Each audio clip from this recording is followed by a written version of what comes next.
खूनी गुड़िया। वो आवाज। आधी रात का वक्त हो चुका था। पड़ोस वाले घर से फिर से किसी बच्चे की रोने की आवाज सुनाई देने लगी और साथ में उसी घर में रहने वाली देवकी नाम की औरत की लोरी गाने की आवाज भी। यह आवाज सुनते ही राधिका डर से थर थर कांपने लगी। उसने जल्दी से गहरी नींद में सोए अपने पति केशव को जगाया। केशव उठो, देखो ना, फिर से किसी की लोरी गाने की आवाज आ रही है बाजू वाले घर से। क्या हुआ राधिका, क्यों परेशान हो रही हो? अरे कोई आवाज नहीं आ रही यार। लेकिन अभी बस 2 मिनट पहले तो देव की लोरी गा रही थी और एक बच्चा रो रहा था। अरे कोई मूवी देख रहा होगा, उसकी आवाज होगी। देवकी और उसके पति मोनिश ने बताया ना कि उनके बच्चे नहीं होते। उस घर में कोई बच्चा नहीं है। अब ना तुम भी सो जाओ और मुझे भी सोने दो। लेकिन अभी बस 2 मिनट पहले तो देव की लोरी गा रही थी और एक बच्चा रो रहा था। राधिका हैरान थी कि आवाज सिर्फ उसे ही सुनाई क्यों देती थी। लेकिन जब उसके पति केशव ने उसकी बात नहीं सुनी तो वो सोने की कोशिश करने लगी। लेकिन राधिका के कानों में किसी छोटी बच्ची के हंसने की आवाज गूंजने लगी। राधिका बुरी तरह से डर गई थी। अगली सुबह। मैं दुकान जा रहा हूँ, आज माल खत्म हो रहा है दुकान में। इन दिनों पता नहीं क्यों लोग जमकर खिलौने खरीद रहे हैं। आज बड़े बाजार जाकर सारे खिलौने ले आता हूँ। आप रात होने से पहले आ जाएंगे ना? लगता है तुम देवकी से अभी तक डरी हुई हो। अच्छा ठीक है, देखो घर के पीछे वाली गैलरी में मत जाना, क्योंकि वहां से तुम्हें अक्सर देवकी नजर आती है और तुम ना फिर डर जाती हो। ठीक है केशव, मैं आज उधर जाऊंगी ही नहीं। जब भी उधर देखती हूँ कुछ डरावना ही नजर आता है। केशव दुकान चला जाता है। तभी अचानक राधिका को याद आता है कि घर की गैलरी में उसने कुछ कपड़े सुखाए थे। डरते हुए वो वहां जाती है। दूसरी तरफ देवकी की गैलरी नजर आती थी। राधिका जैसे ही कपड़े लेकर वापस आने को पलटती है, उसकी नजर सामने देवकी की गैलरी में पड़ी। वहां एक 4 साल की बच्ची खड़ी होकर उसे घूर रही थी। हे भगवान, ये कौन है? कौन है ये? मैं इससे पूछूं कि इसका नाम क्या है? हाँ, पूछ लेती हूँ, फिर केशव को बताऊंगी। वो मेरी बात पे भरोसा नहीं करते ना। बेटा, कौन हो तुम? हाँ, तुम्हारा नाम क्या है? गुड़िया। तभी अचानक वहां पर देवकी आती है और वो बच्ची गायब हो जाती है। क्या हुआ?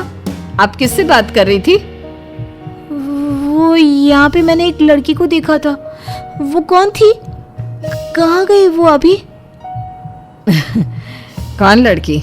मैंने कहा ना मेरे घर में कोई बच्चा नहीं है। मैंने देखा था, वो यही थी। वो आपके पीछे कौन है? राधिका को फील होता है कि किसी ने उसे धीरे से पुकारा, आंटी। राधिका पलट कर देखती है तो वहां वो छोटी बच्ची खड़ी थी। राधिका चीख कर बेहोश हो जाती है। जब उसकी आंख खुलती है तो केशव उसके पास खड़ा था। क्या हुआ राधिका? राधिका, होश में आओ। वो तो भला हो देवकी जी का, जिन्होंने तुम्हें बेहोश पड़ा देखकर मुझे कॉल कर दिया और मैं घर आ गया। तुम उस गैलरी में गई ही क्यों?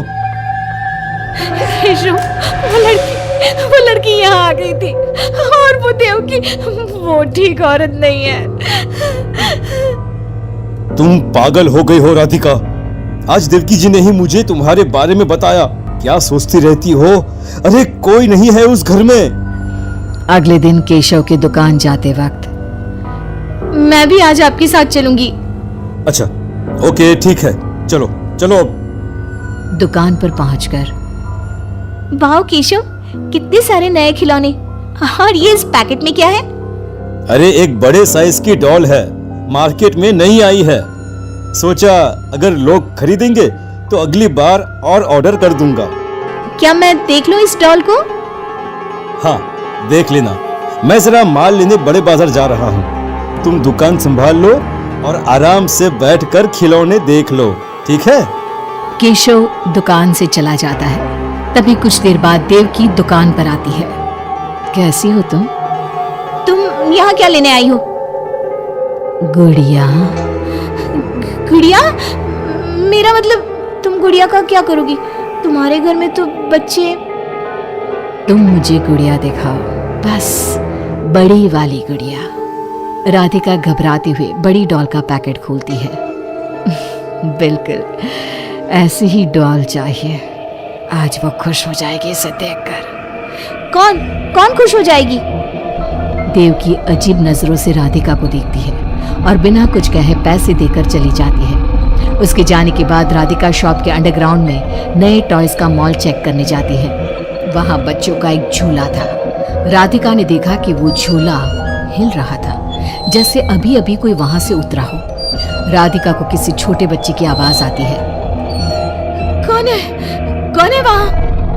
वही छोटी लड़की जो देविका के घर दिखी थी, राधिका के सामने आ जाती है। आंटी, मुझे गुड़िया चाहिए, वो बड़ी वाली। मेरे पास कोई गुड़िया उड़िया नहीं है। बड़ी गुड़िया चाहिए, मुझे दे दो, नहीं तो मैं ये सारे खिलौने जिंदा कर दूंगी और फिर वो आपको मार डालेंगे। कौन हो तुम? मैंने कहा ना नहीं है मेरे पास बड़ी गुड़िया। अभी तो थी ना, कहाँ गई? वो देवकी ले गई अपने साथ। अभी जाओ और मेरी गुड़िया लेकर आओ, बर्रा। उस छोटी लड़की के नाखून बड़े हो जाते हैं और पैर उल्टे, वो बहुत ही खौफनाक दिखने लगती है। नहीं नहीं देखो, मैं अभी जाकर तुम्हारी गुड़िया लाती हूँ, तुम यहीं रुको। नहीं, मैं तुम्हारे साथ चलूंगी, कहीं तुम भाग गई तो। राधिका शॉप से निकलकर तेज स्पीड में सड़क पे चलने लगती है। उसने पलट के देखा तो वो लड़की साई की तरह उसका पीछा कर रही थी। राधिका देवकी के घर पहुंचती है। दरवाजा खुला था। राधिका अंदर गई, वहां कोई नजर नहीं आया, बस सामने वो गुड़िया रखी थी। राधिका चुपचाप गुड़िया को उठा के वहां से आने लगती है। पीछे से आवाज आती है।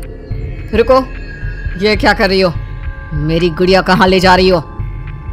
देखो देवकी, ये गुड़िया मुझे ले जाने दो, वरना वो लड़की। तो उसने तुम्हें डराया? उसे तो मैं बुलाती हूँ। गुड़िया, जरा यहाँ आना बेटा। मम्मा क्या हुआ? मेरी लाडो गुड़िया को बहुत पसंद है। देखो ना, 10 साल की हो गई, अब तक डॉल से खेलती है। ये तो वही लड़की है, और ये 10 साल की नहीं 5 साल की है। हाँ, लेकिन जब उस कार एक्सीडेंट में मर गई तब 5 की थी, अब तो 10 की हो गई है ना।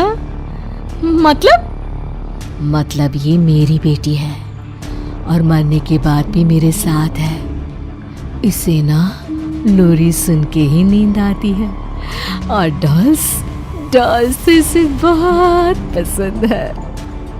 राधिका बुरी तरह से घबरा के भागती है। भागते भागते मेन रोड पे आ जाती है।